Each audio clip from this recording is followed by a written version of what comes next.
Gilly.bachelor, travel consultant. There is a longer video covering all of these issues, but there are several short ones just focusing on certain areas. This one is all about the travel traffic lights. There are currently 5, and I'm going to be talking about Amber Plus as well at the moment. So I didn't know, maybe you did, that traffic lights now have 5 lights. So we have green, green Watchlist, Amber, Amber Plus, and we have red. So let's just go through them one by one. First of all, what are the traffic lights? They are the return to UK or entry requirements for the UK. It's nothing to do with the destination you're going with, they're completely separate. This is about what you need to do when you get back to the UK, and it's an assessment of the risk that you are bringing into the UK. If it's low risk, there's no quarantine. If it's higher risk, then, or medium risk, there is a home quarantine. If it's high risk, then there is hotel quarantine. So that is what we're talking about. Okay, so let's look at green. Okay, if you are returning from a green destination, okay, there is a list of green countries. Not many of them you can actually go to, but that's a separate issue. You need to do a test in country at 72 hours. It's a lateral flow, but you need a fit to fly certificate. Many hotels and resorts offer these. Also, in the link that accompanies this video, you will see one example of a service that can be done via video online. I've got no affiliation to this company. It's just that several of my clients have used it and they've used it successfully. So what it would mean is that you would order your return home test before you go, pop it in your suitcase, you get a video appointment, and you can do the test in your room, and they will verify the results for you and send you that certificate that you need to return home with. So you can do that if you're travelling back from any destination except from red, because obviously, well, actually you can use it for red. You can use it for any destination you're returning from. Okay, so regardless of where you're coming back from, you also need to do a PCR test. You're either got to do them at day 2 only, which is green. This is more to do with the variant tracking and such like. You don't have to quarantine, you just do the test as soon as you get back, or latest day 2, and then you send it off, and then you'll get results at some stage. Now clearly if they come back positive, you would have to self-isolate, but you don't have to do that in the meantime. Okay, now again, you need to book that test before you return home, okay? And the reason that is that you have to complete the passenger locator form, and on that form you need to put the reference for that COVID test, okay? So green is quite straightforward. We've just had Croatia added to the green list, which is quite a good and viable destination to go to. Green watch list. Now this is a series of countries that is, whilst they remain on the watch list, you can return from them and still not have to quarantine. However, there is seen that numbers are rising and the senses there's an element of risk, and it could see them in the next update or before the next update going into amber, which would then require a vaccination would then require quarantine if you weren't vaccinated. As of today, the rules have changed, 19th of July 2021. If you're returning from a green or amber destination and you are fully vaccinated, then you do not have to quarantine. So that is a big change there. So that is amber. Now, also what's really important, until recently or until today, our government had basically advised against all but essential travel to anything that was amber and red. Red still remains in the place, but that advice is now gone, and the government has accepted that people want to go to amber destinations, and it has given them the opportunity to do that.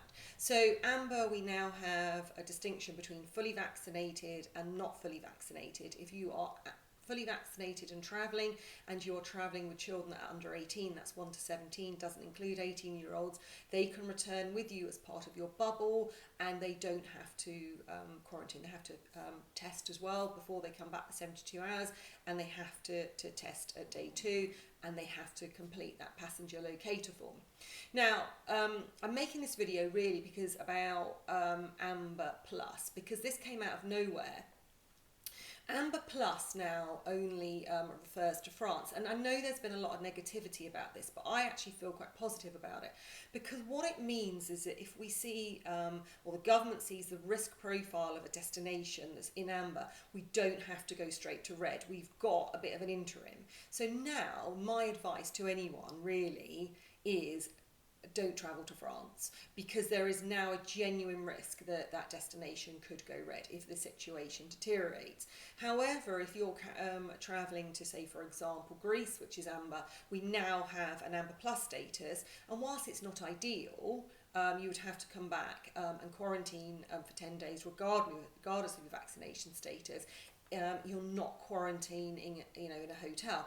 And also, my advice all this year and last year is, if quarantine is a showstopper, you really shouldn't be travelling, because things are very fluid and we are seeing things changing. And unfortunately, there is a risk of quarantine, as those people who are currently in France are now finding out. So France is the only country that is in Amber Plus. But also, for me, the reason Amber Plus is quite positive is that we've got a lot of countries that are sitting out in red.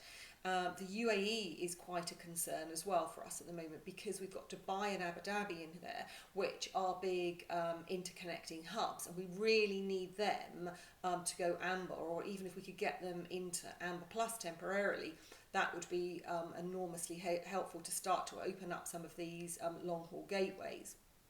Okay. Red is probably quite well understood. If you return from a red country, within 14 days of you returning, then you need to book via a government portal, a quarantine hotel, and it's £1,750 for a first adult. There are discounts if you're sharing a room, if there's two of you travelling or you've got children, but it's quite substantial money. That includes your transfer to the hotel accommodation and food, and it also includes all testing, and you will be in there for 10 days. Now, remember with quarantine that day 0 is the day you return, okay? Day 1 is your first full day in the UK, okay? We have test and release in the mix as well. So if you are Amber or Amber Plus and fit in that category of having to quarantine, you test at day 2, but you can also test at day 5. And if once you get your negative test back, then you can then leave quarantine. Okay, the other point here is, which I'm asked a lot about, is when are the updates? Okay, I'm going to put some huge caveats around it, but they work on a 3-week window. You get the announcement, so we had an announcement last week, and then you get the update late Sunday, early Monday. Okay, so those announcements that were made, like for Croatia and France, last week, are now coming into play. Well, they're in play now, came in at midnight, okay? And that is kind of the standard rolling, but it is fluid and it is flexible. So if we look then towards the next updates, okay, so the next implementation today at 19th, the next implementation date based on that 3-week rolling would be the 8th of August, with the announcement the week before, or the days before that. So I am very cautious where I send clients, in terms of destination and resort. We monitor the statistics, so we try and mitigate risk, though that is not always possible.